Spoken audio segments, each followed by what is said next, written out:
China has big plans. It aims to become the world's foremost economic and military power by 2049, the centennial of the People's Republic. This is what Xi Jinping calls his China dream. Dreaming is one thing, but reality often tells a very different story.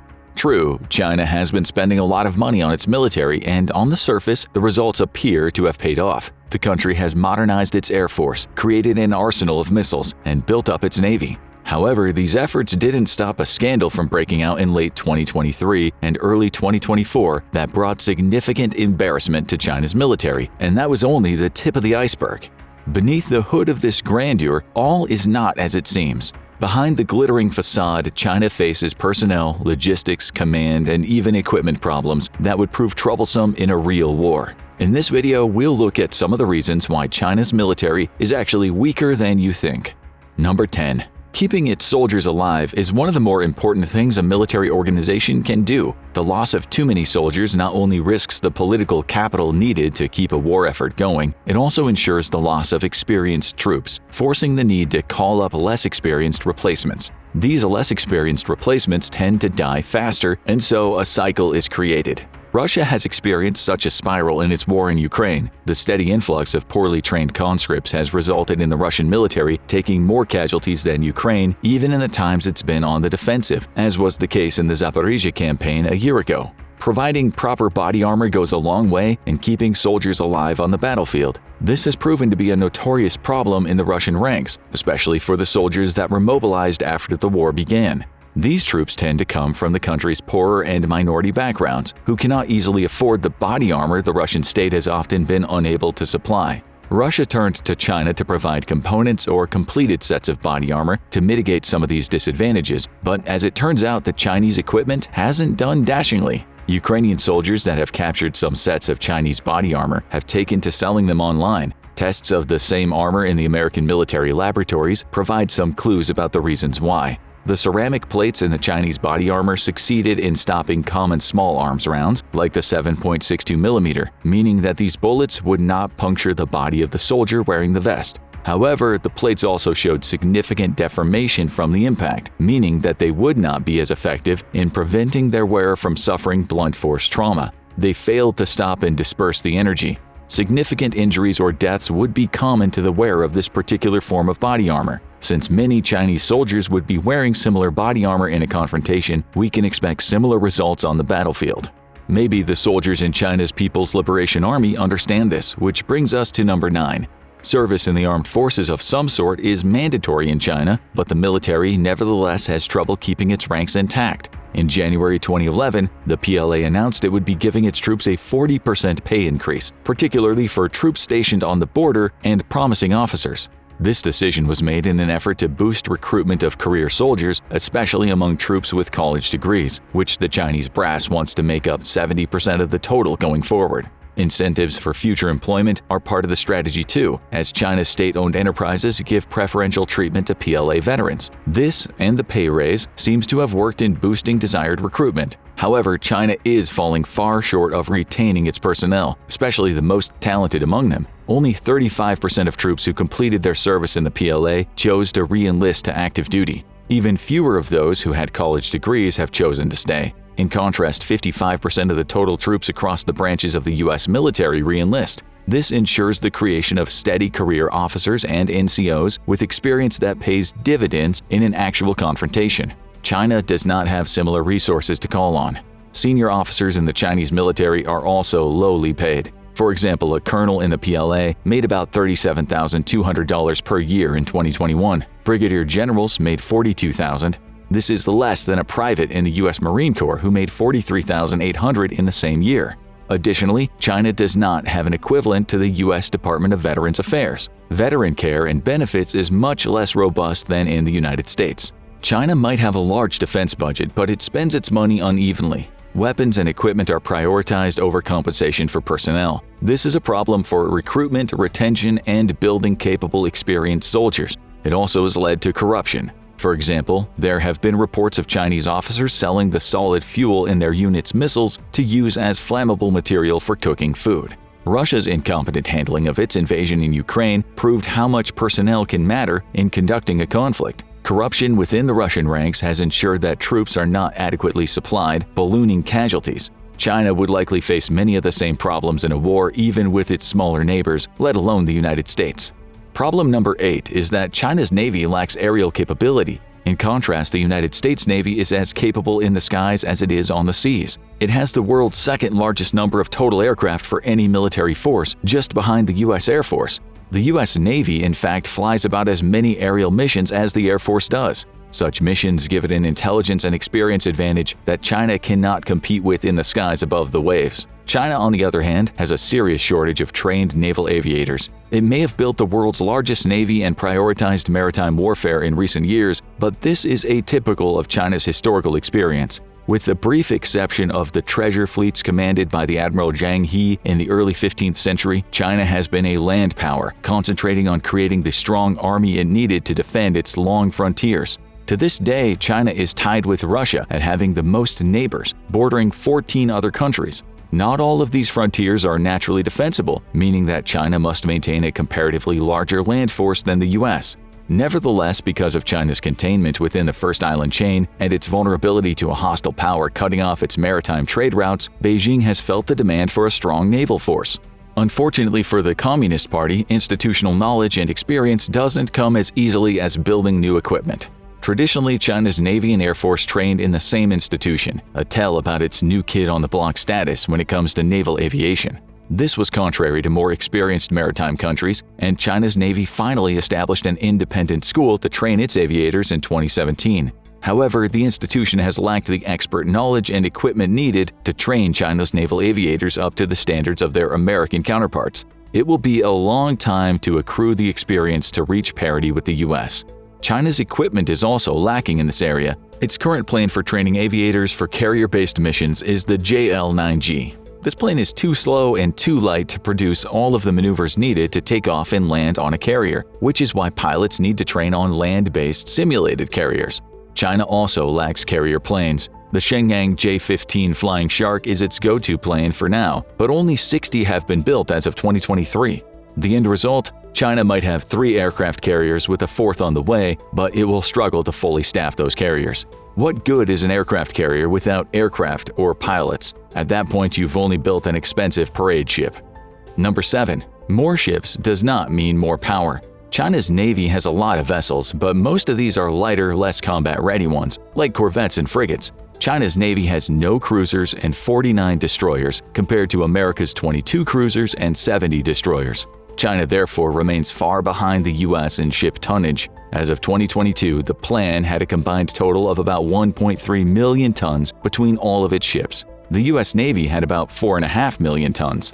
China has the advantage of being able to concentrate all of its forces in the waters where a confrontation would happen. The US Navy wouldn't be able to do this because of its global commitments. However, leaders in Beijing still understand that they would lose in a direct confrontation with even part of the US Navy. This is why China relies on an anti-access area denial strategy. This strategy centers on electronic warfare and an arsenal of missiles. China's ships may be capable of bullying smaller nations like the Philippines, but against the US Navy they have a much taller task, despite their outward show.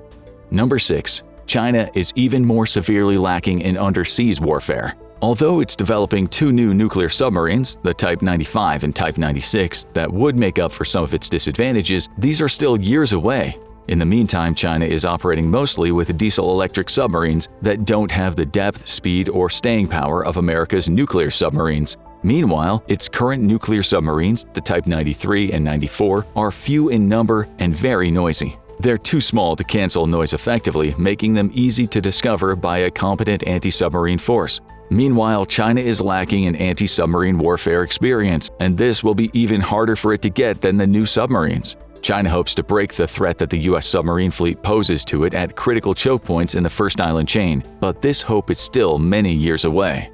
Number 5. Inadequate strategy.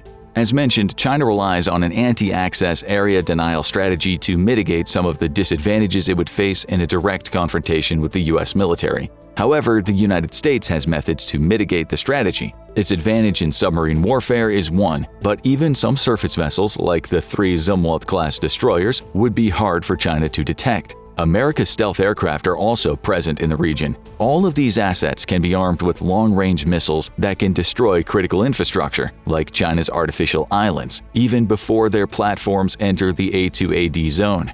The stockpiling of the stealth and jam-resistant LRASM anti-ship missile also poses a severe threat to China's Navy that the A2AD strategy cannot adequately compensate for. The United States is also focusing its efforts to developing technologies specifically designed to further counter China's A2AD strategy and equipment in the region. The arsenal of missiles it's hiding behind will not be as effective a decade from now as it is today, which is a big problem for Beijing. Number 4. Incomplete or failed military reforms. The PLA used to have an incomprehensible command structure. Xi Jinping began to change this in 2015, streamlining chains of command along American lines and creating new services, such as the Rocket Force, Joint Logistics Support Force, and Strategic Support Force, which manages information and cyber warfare. Since these organizations are new, they haven't fully established how to effectively operate. These new units were not specialist forces created from scratch, but cobbled together from formerly disparate entities. The same people and even phone numbers have been more or less retained from old organizations and combined, which has led to problems with cohesion. For example, China's new JLSF, now tasked with providing logistical support to theater commands, is still in its infancy, and it's still figuring out how to conduct operations like airlifts. Although China now has heavy-lift transport aircraft like the Y-20, the JLSF is still in the process of designing methods of airdropping armored vehicles. One Chinese source summed it up best: owning advanced weapons does not equate to being able to use them well. Because the JLSF is new, with personnel still mostly taken from pre-existing organizations that sometimes did not specialize in logistics, progress has been slow. This brings us to number 3. Lack of logistical capability. Russia's logistical hardship and its geographical background was an embarrassment for the Kremlin. China has a much harder logistical mission. It seeks to build a strategic military capable of power projection beyond its borders into its region and further afield. However, China lacks the necessary bases to do this. Its only overseas military base is in Djibouti. More importantly, China still relies on civilian ports of call, tankers, and strategic airlifts to conduct its operations overseas.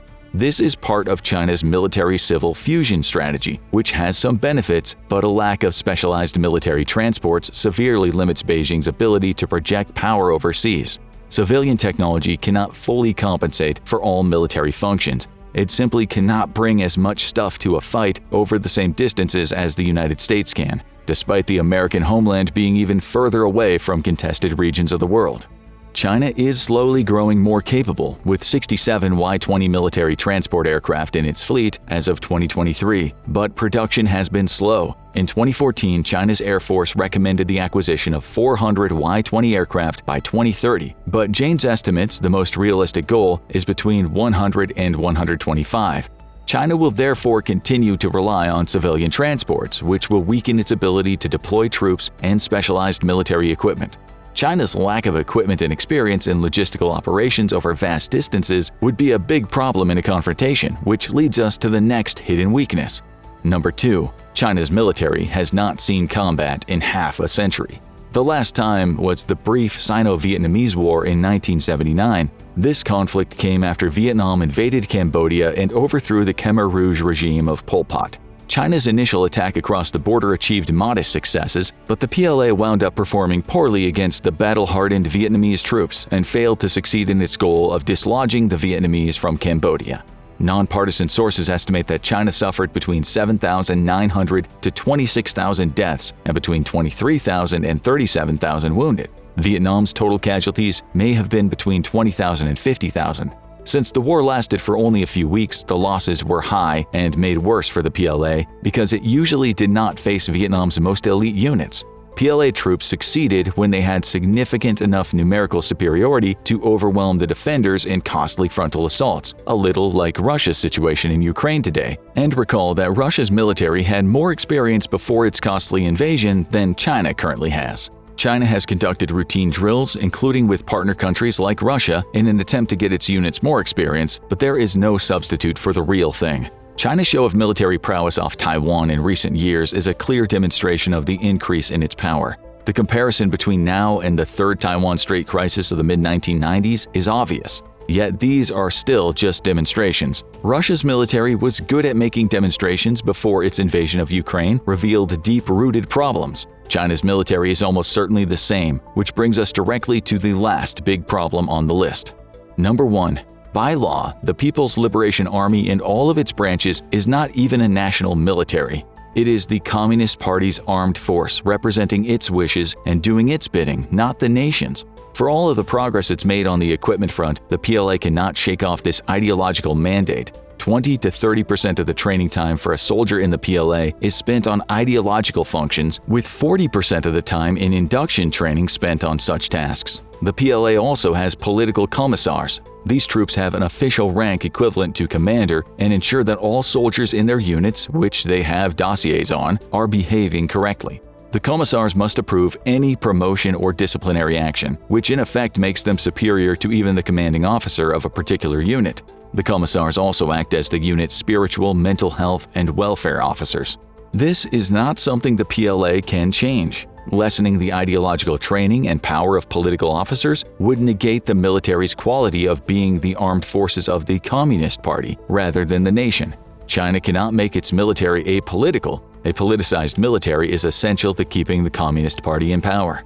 While all wars are first and foremost political affairs, having your military act as a political organization is a recipe for failure, and we need not look far for an example. In 2018, a battalion in China's 15th Airborne Army did a simulated combat jump against an opposing force in China's western desert. It was not an ideal time to do such an operation, since there were high winds, but the CO ordered the exercise to go ahead. Many injuries occurred in the jump, including some platoon and company commanders. In one company, the political commissar took over. He did not immediately establish a new chain of command and attempt to make the mission work. Instead, he first ensured that the political commissar system was still in place to carry out ideological conformity. In the time he lost doing so, the enemy force the battalion faced in the exercise inflicted crushing casualties on its remaining troops. This would be a major problem in a confrontation with the United States. China may have much more sophisticated weapons than it did years ago, but without the right training and doctrine, their use will be less effective than their potential. We've seen the dynamic play out on the battlefields of Ukraine, and China's military is less experienced and equally or more politically charged than Russia's is. It's for this reason, more than any other, why the PLA is weaker than you think. Do you agree with our list of China's hidden military weaknesses? And for what other reasons might China's armed forces be comparatively lacking? Don't forget to let us know in the comments. Also, make sure to hit the like and subscribe buttons for more military analysis from military experts. Now go check out how China's military got humiliated in First Combat Disaster, or click this other video instead.